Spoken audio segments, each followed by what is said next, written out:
ಇವತ್ತು ಊರಿಗೋಗಿ ದೇವಸ್ಥಾನಕ್ಕೆ ಹೋಗಿದ್ದೆ. Hi hello friends, welcome to mini vlog. Video ನೋಡ್ತಿರೋರು ಎಲ್ಲರೂ ಚೆನ್ನಾಗಿದ್ದೀರಾ ಅಂತ ಅನ್ಕೋತೀನಿ. ಇವತ್ತು ನನ್ನ ಪಯಣ ಊರಿನ ಕಡೆ. ಇವತ್ತು ಪೌರ್ಣಿಮೆ ಆಗಿರೋದ್ರಿಂದ ಪೂಜೆ ಮಾಡಿಬಿಟ್ಟು ತಾತನ ಒಂದು ಸ್ವಲ್ಪ ದೇವಸ್ಥಾನಕ್ಕೆ ಕರ್ಕೋಬೇಕಾಯ್ತು.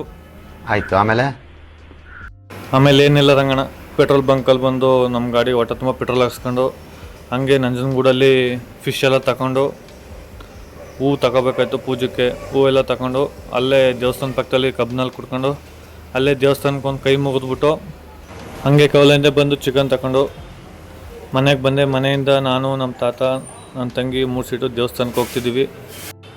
ದೇವಸ್ಥಾನಕ್ಕೆ ಬಂದು ದೇವಸ್ಥಾನದಲ್ಲಿ ಬಂದು ಪೂಜೆ ಎಲ್ಲ ಮಾಡಿಸ್ಕೊಂಡು ನನ್ನ ಫಾಲೋವರ್ಸ್ಗೆ ಹಾಗೂ ನನ್ನ ವೀಡಿಯೋಗೆಲ್ಲ ಸಪೋರ್ಟ್ ಮಾಡ್ತಿರೋ ಎಲ್ಲರಿಗೂ ಒಳ್ಳೇದಾಗಲಿ ಅಂತ ಕೇಳ್ಕೊಂಡು, ಇನ್ನೂ ಫಾಲೋವರ್ಸ್ ಜಾಸ್ತಿ ಆಗಲಿ ಅಂತ ಕೇಳ್ಕೊಂಡು ಬೆಂಡ್ರೋಡಿ ತಾಯಿ ಹಾಗೂ ಸಿದ್ದಪ್ಪಾಜಿ ದೇವಸ್ಥಾನಕ್ಕೆಲ್ಲ ಪೂಜೆ ಮಾಡಿಸ್ಕೊಂಡು ಮನೆ ಕಡೆ ಬಂದು ಮೈಸೂರಲ್ಲಿ ಕೆಲಸ ಮಾಡಿ ಸಾಕಾಗಿ ಊರಿಗೆ ಬಂದರೆ ರೆಸ್ಟ್ ಮಾಡೋ ಅಂದ್ಬಿಟ್ಟು ಇಲ್ಲೂ ಕೆಲಸ ಕೊಡ್ತಾರೆ, ಮರಗಳಿಗೆ ಸೊಪ್ಪು ತರಗೋ ಅಂದ್ಬಿಟ್ಟು ಅದಕ್ಕೆ ಸೊಪ್ಪು ತರಕ್ಕೆ ಬಂದಿದೆ.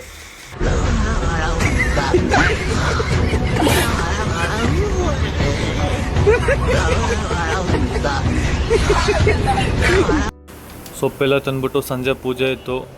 ಪೂಜೆ ಎಲ್ಲ ಮಾಡಿಬಿಟ್ಟು ಊಟ ಎಲ್ಲ ಮಾಡ್ಕೊಂಡು ಮ್ಯಾಚ್ ನೋಡ್ತಿದ್ದಾಗಲೇ ನಮ್ಮ RCB 2ನೇ ಸಲ ಕಪ್ ಹೊಡೀತು. ಅದಕ್ಕೆ ನಮ್ಮ ಹುಡುಗರೆಲ್ಲ ಸೇರಿಕೊಂಡು ಪಟಾಕಿ ತಂದಿರು, ಪಟಾಕಿ ಹೊಡಿತಿದ್ರು. ಯಾರ್ಯಾರ RCB ಫ್ಯಾನ್ಗಳು ನನ್ನ ವೀಡಿಯೋ ನೋಡ್ತಿದ್ರೆ ಎಲ್ಲರೂ ಜೈ RCB ಅಂತ ಕಮೆಂಟ್ ಮಾಡಿ. ನೋಡೋಣ ನನ್ನ ಫಾಲೋವರ್ಸ್ ಎಷ್ಟು ಜನ RCB ಫ್ಯಾನ್ಸ್ ಇದ್ದಾರೆ ಅಂತ.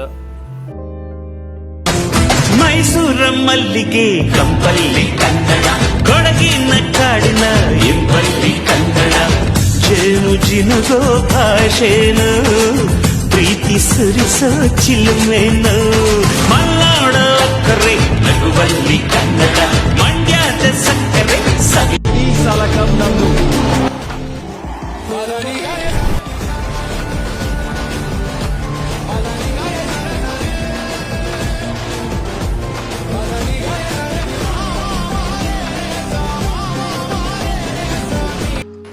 ನಮ್ಮ ಪಯಣ ಮೈಸೂರು ಕಡೆ ಅಂತ ಬೆಳಿಗ್ಗೆ ಹಾಕಿದ್ದು ರಿಟರ್ನ್ ಬಂದು.